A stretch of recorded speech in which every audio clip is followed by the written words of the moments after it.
லூக்கா நற்செய்தி அதிகாரம் 5. முதல் சீடரை அழைத்தல். ஒரு நாள் அவர் கெனசரேத்து ஏரிக்கரையில் நின்று கொண்டிருந்தார். திரளான மக்கள் இறைவார்த்தையை கேட்பதற்கு அவரை நெருக்கிக் கொண்டிருந்தனர். அப்போது ஏரிக்கரையில் 2 படகுகள் நிற்க கண்டார். மீனவர் படகை விட்டு இறங்கி வலைகளை அலசிக் கொண்டிருந்தார். அப்படகுகளுள் ஒன்று சீமோனுடையது. இதில் இயேசு ஏறினார். அவர் கரையில் இருந்து அதை சற்றே தள்ளும்படி அவரிடம் கேட்டுக்கொண்டு படகில் அமர்ந்தவாறே மக்கள் கூட்டத்திற்கு கற்பித்தார். அவர் பேசி முடித்த பின் சீமோனை நோக்கி, ஆழத்திற்கு தள்ளிக்கொண்டு போய் மீன் பிடிக்க உங்கள் வலைகளை போடுங்கள் என்றார்.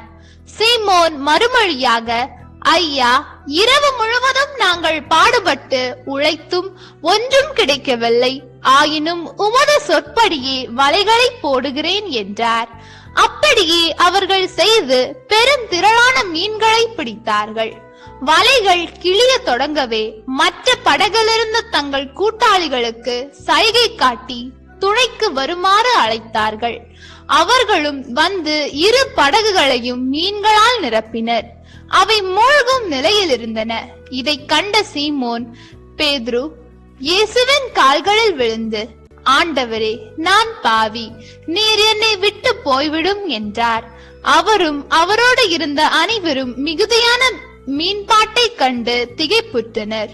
சீமோனுடைய பங்காளிகளான செபதேயுவின் மகன் யாக்கோபும் யோவானும் அவ்வாறே திகைத்தார்கள்.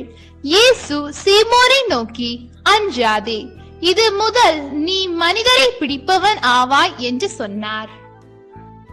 அவர்கள் தங்கள் படகுகளை கரையில் கொண்டு போய் சேர்த்த பின் அனைத்தையும் விட்டுவிட்டு அவரை பின்பற்றினார்கள். தொழு நோயாளரின் நோயை நீக்குதல். இயேசு ஓர் ஊரில் இருந்தபோது உடலெல்லாம் தொழுநோயால் பாதிக்கப்பட்டிருந்த ஒருவர் வந்தார். அவர் இயேசுவை கண்டு அவர் காலில் விழுந்து, ஆண்டவரே, நீர் விரும்பினால் எனது நோயை நீக்க உம்மால் முடியும் என்று மன்றாடினார். இயேசு கையை நீட்டி அவரை தொட்டு, நான் விரும்புகிறேன், உமக்கு நோய் நீங்குக என்றார். உடனே தொழுநோய் அவரை விட்டு நீங்கிட்டு. இயேசு அவரிடம், இதை யாருக்கும் சொல்ல வேண்டாம். நீர் போய் உம்மை குருவிடம் காட்டி நோய் நீங்கியதற்காக மோசே கட்டளையிட்டுள்ள காணிக்கையை செலுத்தும். நீர் நலமடைந்துள்ளீர் என்பதற்கு அது சான்றாகும் என்று கட்டளையிட்டார். ஆயினும் இயேசுவை பற்றிய செய்தி இன்னும் மிகுதியாக பரவிற்று. அவரது சொல்லை கேட்கவும் தங்கள் நோய்களை நீங்கி நலம் பெறுவும் பெருந்திரளான மக்கள் அவரிடம் கூடி வந்து கொண்டிருந்தார்கள். அவரோ ஆள் நடமாட்டம் இல்லாத இடங்களுக்கு சென்று தனித்திருந்து இறைவனிடம் வேண்டி வந்தார். முடக்குவாத முற்றுவரை குணப்படுத்துதல். ஒரு நாள் இயேசு கற்பித்துக் கொண்டிருந்த போது கலிலேய யூதேய பகுதிகளில் உள்ள எல்லா ஊர்களில் இருந்தும் எருசலேமில் இருந்தும் வந்திருந்த பரிசேயரும் திருச்சட்ட ஆசிரியர்களும் அமர்ந்திருந்தார்கள். பிணி தீர்ப்பதற்கான ஆண்டவரின் வல்லமையை அவர் கொண்டிருந்தார். அப்பொழுது சிலர் முடக்குவாதமுற்ற ஒருவரை கட்டலோடு சுமந்து கொண்டு வந்து அவரை உள்ளே கொண்டு போய் இயேசு முன் வைக்க வழி தேடினர். மக்கள் திரண்டிருந்த காரணத்தால் அவரை உள்ளே கொண்டு போக அவர்களால் முடியவில்லை. எனவே அவர்கள் கூரை மேல் ஏறி ஓடுகளை பிரித்து அவ்வழியாய் மக்கள் நடுவில் அவரை கட்டிலோடு இயேசுவுக்கு முன் இறக்கினார்கள். அவர்களுடைய நம்பிக்கையை கண்ட இயேசு அந்த ஆளை பார்த்து, உம் பாவங்கள் மன்னிக்கப்பட்டன என்றார். இதனை கேட்ட மறைநூல் அறிஞரும் பரிசேயரும், கடவுளை பழித்துரைக்கும் இவன் யார்? கடவுள் மட்டுமன்றி பாவங்களை மன்னிக்க யாரால் இயலும் என்று எண்ணிக்கொண்டனர். அவர்களின் எண்ணங்களை உயிர்த்துணர்ந்து இயேசு அவர்களை பார்த்து, உங்கள் உள்ளங்களில் நீங்கள் எண்ணுகிறது என்ன? உம் பாவங்கள் உமக்கு மன்னிக்கப்பட்டன என்பதா, அல்லது எழுந்து நடக்கவும் என்பதா? எது எளிது? மண்ணுலகில் பாவங்கள் மன்னிக்க மானிட மகனுக்கு அதிகாரம் உண்டு என்பதை நீங்கள் அறிந்து கொள்ள வேண்டும் என்றார். எனவே அவர் முடக்குவாத முற்றவரை நோக்கி, நான் உமக்கு சொல்கிறேன், நீர் எழுந்து உம்முடைய கட்டளை தூக்கிக் கொண்டு உமது வீட்டுக்கு போம் என்றார். உடனே அவர் அவர்கள் முன்பாக எழுந்து தாம் படுத்திருந்த கட்டளை தூக்கிக் கொண்டு கடவுளை போற்றி புகழ்ந்தவாறே தமது வீட்டுக்கு போனார். இதை கண்ட யாவரும் மெய்மறந்தவர்களாய் கடவுளை போற்றி புகழ்ந்தனர்.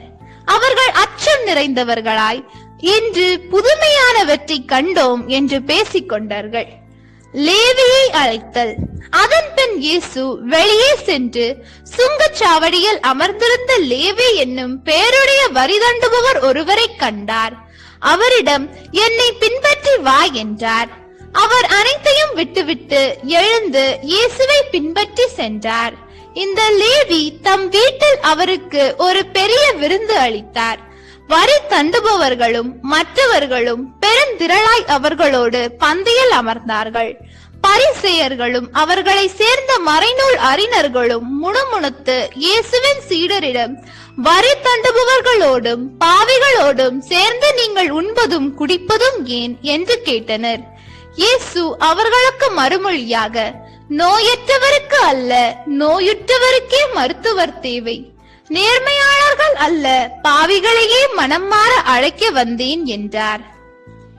நோன்பு பற்றிய கேள்வி. பின்பு அவர்கள் இயேசுவை நோக்கி, யோவானுடைய சீடர்கள் அடிக்கடி நோன்பிருந்து மன்றாடி வருகிறார்கள். பரிசேயர்களின் சீடரும் அவ்வாறே செய்கின்றனர்.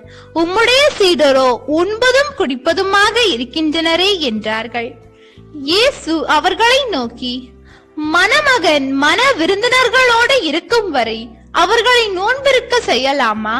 ஆனால் மணமகன் அவர்களை விட்டு பிரிய வேண்டிய காலம் வரும், அப்போது அவர்களும் நோன்பிருப்பார்கள் என்றார். அவர் அவர்களுக்கு ஓர் உவமையையும் கூறினார். எவரும் புதிய ஆடையில் இருந்து ஒரு துண்டை கிழித்து அதை பழைய ஆடையோடு ஒட்டு போடுவதில்லை. அவ்வாறு ஒட்டு போட்டால் புதிய ஆடையும் கிழியும், புதிய துண்டும் பழையதோடு பொருந்தாது.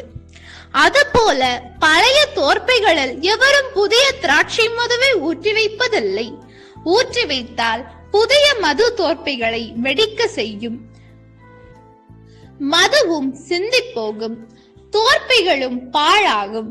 புதிய மதுவை புதிய தோற்பைகளில் தான் ஊற்றி வைக்க வேண்டும். பழைய திராட்சை மதுவை குடித்தவர் எவரும் புதியதை விரும்ப மாட்டார், ஏனெனில் பழையதே நல்லது என்பது அவர் கருத்து. ஆண்டவரின் அருள்வாக்கு. இறைவா உமக்கு நன்றி.